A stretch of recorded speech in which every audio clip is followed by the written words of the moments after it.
Anyone on the sister's mic? Yes, brother.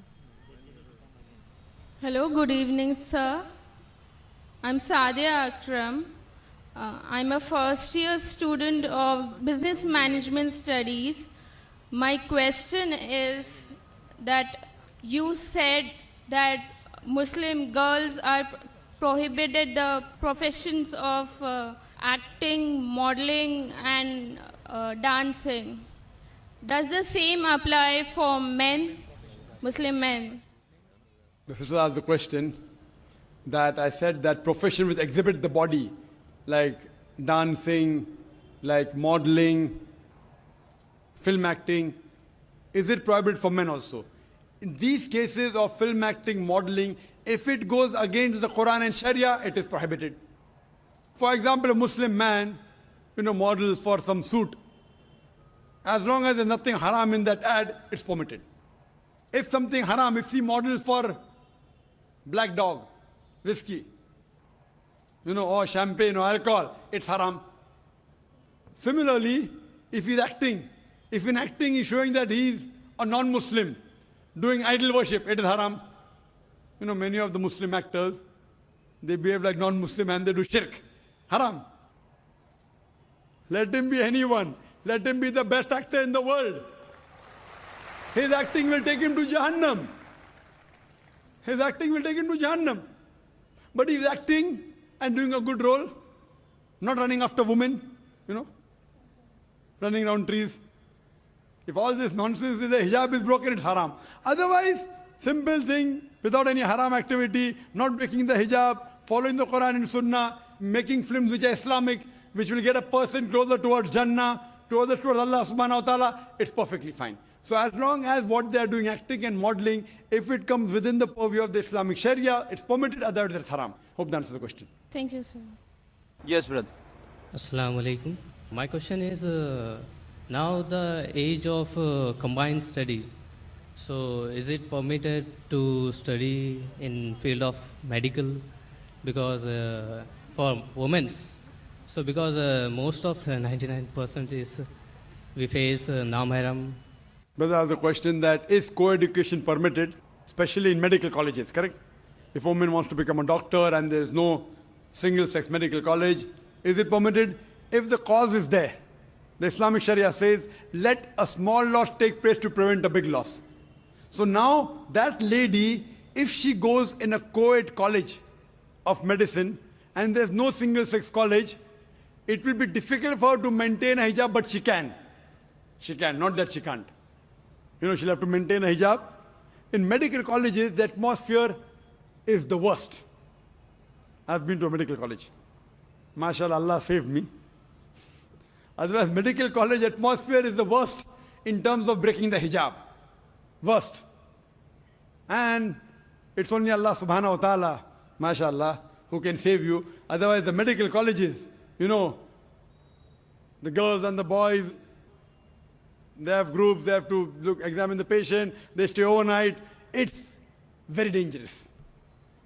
If Allah is with you, inshallah, can be on the straight path. So for a woman, if she goes to a medical college, she has to yet maintain a hijab. And in the college that I was, there were Muslim women who maintained them. Not all of them, but there were one or two who maintained the hijab. Maintain the hijab. See to it that if you have to, suppose if the patient is common and you have to take a common history with another gent, you have to take the common history of the patient, maybe the colleague is a gent, fine. When you talk, lower your gaze, not, oh, how are you? How is the movie? Did you see the movie? No, all common. Oh, let's go for a spin. Let's go for a drive on the bike. So all these things if you avoid and see to it that if you have to talk with your colleague, you can talk with lowering your gaze, though the people will not like it. So she has to maintain a hijab. It's very much possible. As for examining the patient of opposite sex, the Quran and the Sahih Hadith give permission. Why? Because you're treating the patient. So doctor can see the opposite sex if required. Best is same sex, same doctor. Best. But you don't have it everywhere. That's the reason we, brother, we have initiated in our activities in the United Islamic Aid, a new activity called as Free Medical Center. So we have started recently which will inaugurate after this conference. Sheikh Salah Budair, the Imam of Masjid Nabwi, will be inaugurating our center in Mumrah on the 10th of November, inshallah, 2 days after the conference. The uniqueness of this center, it is on the lines of Quran and Sunnah. Means, lady doctor will examine lady patients. Gent doctor will examine gent patient. Is the area 2,000 square feet? Separate waiting area for ladies, separate for gents. Children can go where they want, no problem if they are young. But lady doctor will check ladies, and inshallah, we aim to have only MBBS doctors and MD, so that they're more professional. Everything air conditioned, but free. Good quality medicine. And inshallah, when I started this center, I'm a medical doctor, I intend to give better treatment in this free center than the own medical clinic that I have got. I've left my profession.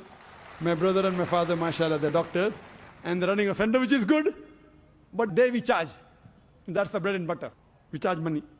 But inshallah, in this free medical center, inshallah, we'll give better services, inshallah, than the own medical clinic that we have for our bread and butter, inshallah. Fully air conditioned, inshallah. Good waiting room. Hygienic, but free. Those who can't afford it, free. Anyone can come, even Muslims and non-Muslims can come. And in the waiting room, we won't have Stardust magazine, we won't have Filfare magazine, we'll have Islamic books. We'll have Islamic satellite channels.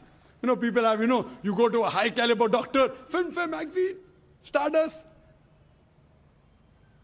So besides them getting cured by the diseases, inshallah, even the Iman will get cured. Who is Shafi? It's Allah who cures. So, what we believe, that if you want to do medicine, if there's no single-sex college, you can, but you have to maintain your hijab, become a doctor so that more hijab can be maintained. Once that lady doctor becomes, Muslimah becomes a doctor, she will allow many other women to follow the hijab. Hope that answers the question. We'll allow only 2 more questions, one on that mic and the last question from this mic. And we have only 5 minutes left for Dr. Zakir to answer those. Yes, brother. Assalamu alaikum. I am rewarded. My name is Abdullah Sheikh. Before it was a Shushan Kumar Mandal. I am from Panvel. But there is one question regarding Allahu Akbar, which I am always, I have read the Quran and I came to know that there is a Jannat, which I am trying to go Jannat directly. For that I have to follow the Hadith and Quran. But when I have read the Hadith and Quran, I came to know that I have to follow total Sunnat, which Sunnat has tried to put me down because of my mother. And my mother asked me to remove my beard, my cap, and all Sunnat. She wants me to be like an Indian guy. She says me, you have to pray Allah in your heart, not by Salah. And this always Hindu, always try to put me like this. You do what? What we say? Shall I have to do like this, or I have to leave the house, or I have to stay other? MashaAllah. Brother asked a very good question. Allah gave him hidayah. He became a Muslim. He realized that following Quran and Sunnah will give him to Jannah. When he read the Hadith, he followed the Sunnah. He wore a cap, he covered his hair, he sported a beard. But his mother says, remove the beard, remove the cap. What should I do? The verses are quoted of Surah Luqman chapter number 31, verse number 14, that we have enjoined on the human beings to be kind to the parents. In travail upon travail did the mother bore them, but in pain did she give birth. Immediately next verse says, Surah Luqman chapter 31, verse number 15, but if your parents force you to worship somebody besides Allah, of which you have no knowledge, then do not obey them. Yet live with them with love and compassion. The same message repeated in Surah An-Kabut, chapter number 29, verse number 8. We have enjoined on the human beings to be kind to the parents. But if the parents force them to do something, worship someone besides Allah, of whom they have no knowledge, then don't obey them, but yet live with them with love and compassion. What we realize from Quran and Sahih Hadith, that you have to love your parents, you have to respect them, you have to obey them. But if they tell you something against Allah and His Messenger, that's the only time you can disobey them. But yet love them. So if they tell you to remove the beard, you tell, my dear mother, Our beloved Prophet said, it's mentioned in Sahih Bukhari, volume number 7, in the book of death, hadith number 780, that do the opposite of what the pagans do, trim your mustaches and grow the beard. I am following my messenger. And that same messenger said, paradise lies beneath your feet. So if I remove the beard, even my paradise beneath your feet will go. Mother, I love you. Mother, I care for you. Mother, I respect you. That same Prophet said that the person that deserves the best love and compassion is your mother. After that, do your mother. After that, do your mother. So if I stop obeying him, I will have to stop respecting you also. Mother, I love you. I respect you. I obey you. As long as you don't go against the person who's taking you to Jannah. That's the Prophet. So depending how you speak, what you do, if you were not obedient to your mother before accepting Islam, maybe she told you, okay, wear a blue color shirt. Mother, I don't like blue color. Moment you became a Muslim, mother, I will wear a blue color. What happened to my son?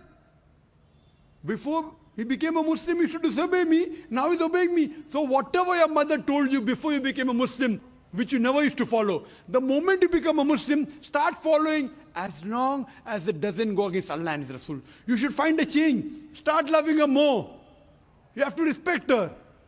Suppose she goes to the temple, doing shirk is haram.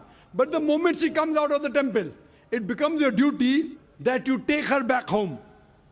Because you love her, because you respect her. Even though she is a non-Muslim, yet your paradise lies beneath the feet of your mother. Your mother may not be in paradise, but your paradise yet lies beneath the feet of your mother. Love her, respect her, obey her, until she does not go against Prophet and Rasul. See, there should be a change in your life, and she will respect you. She will also accept your religion. She will even accept the sayings of Prophet Muhammad. Hope that answers the question. Wa akhiru da'wana alhamdulillahi rabbil alamin. Sir, but there is one problem is that after she has converted into Islam, she accepted my Allah, but he is taking in the back of Allah, she is saying to me, you don't follow what the Huzur Sallallahu Alaihi Wasallam is giving you, the whole structures of the Islam, she is trying to stop. What shall I do? I should leave the house or I should stay away from my mother? Because you told me that in the feet of mother there is a Jannat. Time is running short. The time is running short.